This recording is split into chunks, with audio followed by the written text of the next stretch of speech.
Today, we're diving into the lives of Catherine and Irving Thalberg Jr., the children of absolute Hollywood royalty, the Queen of MGM, Norma Shearer, and the legendary boy wonder producer, Irving Thalberg Sr.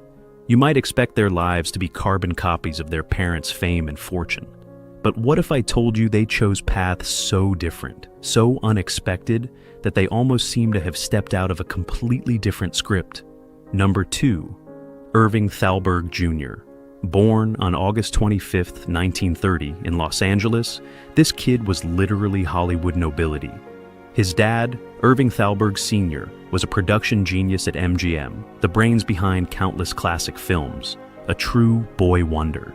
His mom, Norma Shearer, was an Oscar-winning superstar, the epitome of 1930s glamour. Imagine growing up in that world. But Irving Sr.'s life was tragically short. He died of pneumonia in 1936, when Irving Jr. was only 6 years old. That's a massive loss, especially when your father is already a legend. Norma Shearer eventually remarried a former ski instructor, Martin Aruge, and retired from acting in 1942. So, while Irving Jr.'s early life was steeped in Hollywood, it also shifted. The weight of a name like Thalberg could have been crushing. Would he become a producer, an actor? Nope. Irving Jr. chose a path almost diametrically opposed to the glitz of Hollywood. He became a philosopher. He went to the prestigious Institut Le Rose in Switzerland, known as the School of Kings, and then to Stanford University, where he earned a PhD in philosophy in 1960. This wasn't just dabbling, this was a serious commitment to a life of the mind. His academic career was distinguished. He taught philosophy at Oberlin College from 1960 to 1963, had a brief stint at the University of Washington, and then, in 1965, he joined the University of Illinois at Chicago, UIC. He stayed at UIC for 22 years, becoming a long-serving and respected professor in their philosophy department. It's interesting that he dedicated so much of his career to a large public urban university, perhaps reflecting a personal value in making intellectual pursuits accessible. So, what kind of philosophy did he do? Irving Jr. wasn't just hiding in an ivory tower, he was tackling big questions. His work covered areas like philosophy of action. What does it mean to act, to be responsible? His 1972 book, Enigmas of Agency, Studies in the Philosophy of Human Action, dive deep into this. Philosophy of emotion and mind. How do our perceptions, emotions, and actions connect? His 1977 book, Perception, Emotion, and Action, A Component Approach, explored this. He also wrote a third book believed to be titled Misconceptions of Mind and Freedom. Epistemology, the theory of knowledge. He even defended the traditional justified true belief theory of knowledge when many others were abandoning it, showing he wasn't afraid to go against the grain. Applied ethics. He wasn't just stuck on abstract ideas. In 1973, he wrote an article called Reverse Discrimination and the Future, tackling the thorny issue of affirmative action. His colleagues respected him. He was known for his intellectual rigor and his wide-ranging interests. It's clear he found genuine fulfillment in the world of ideas, far from the Hollywood spotlight his parents commanded. Personally, Irving Jr. was married twice. First to Suzanne McCormick in 1956, with whom he had 3 daughters, Shoshana, Deborah, and Alana. They divorced in 1969. His second wife was Deborah Pello, an accomplished anthropologist and professor at Syracuse University. This suggests his personal life, like his professional one, was deeply connected to the academic world. Tragically, Irving Thalberg Jr.'s life was also cut short by cancer. He passed away on August 21, 1987, in Syracuse, New York, at the age of 56. But his legacy lives on, especially at UIC. The university established the Thalberg Memorial Lecture Series in his honor.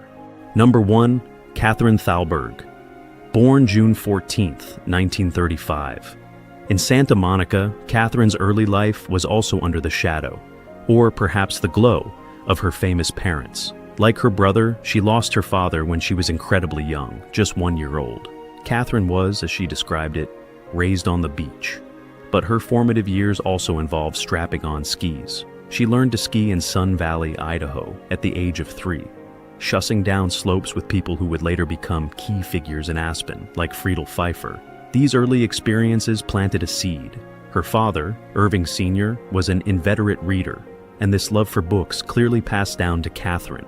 Her third husband, Bill Sterling, shared a lovely image of young Catherine. Would be dropped off at the bookstore in Beverly Hills, and they'd pick her up 6 hours later.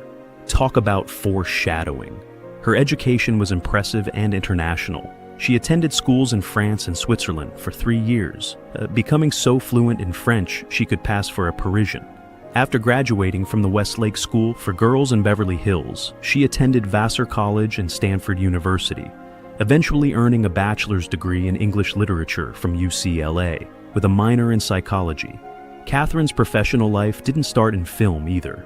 After her first marriage, she worked writing scripts for the new medium of television. A different kind of storytelling than her father's, but storytelling nonetheless. The big turning point came in 1973. After divorcing her second husband, actor Richard Anderson, with whom she had 3 daughters, Ashley, Brooke, and Dava, Catherine moved to Aspen, Colorado. She'd spent a winter there before and loved it. When she couldn't buy an existing bookstore, she decided to open her own. And in 1975, Explore Booksellers was born, housed in a charming old Victorian on Main Street. Explore Booksellers wasn't just a shop, it was a passion project. Catherine was deeply dedicated to the world of ideas and a fierce defender of the First Amendment. The store, with its carefully curated collection and personal service, became a cultural landmark, the literary heart of Aspen. As Bill Sterling put it, her father told stories through films, and Catherine made her mark in life by starting this bookstore. But Catherine didn't stop there. In 1989, she remodeled the attic of Explore and opened the Explore Bistro, Aspen's first vegan eatery. This was a bold move back then, and she stuck to her principles, resisting pressure to serve meat even if it meant less profit. This showed her pioneering spirit and deep commitment to her beliefs. Those beliefs really came to the forefront with her activism. Catherine Thalberg became a major voice in the animal rights movement. Her most famous battle was the 1989 campaign to ban fur sales in Aspen, an initiative that became known as the Fur Fight. Her husband, Bill Sterling, was mayor at the time, and together they spearheaded this movement. It drew worldwide attention. Explore Booksellers even became a target for pro-fur picketers. For someone described as private, even reclusive, to lead such a public and controversial fight showed the depth of her conviction.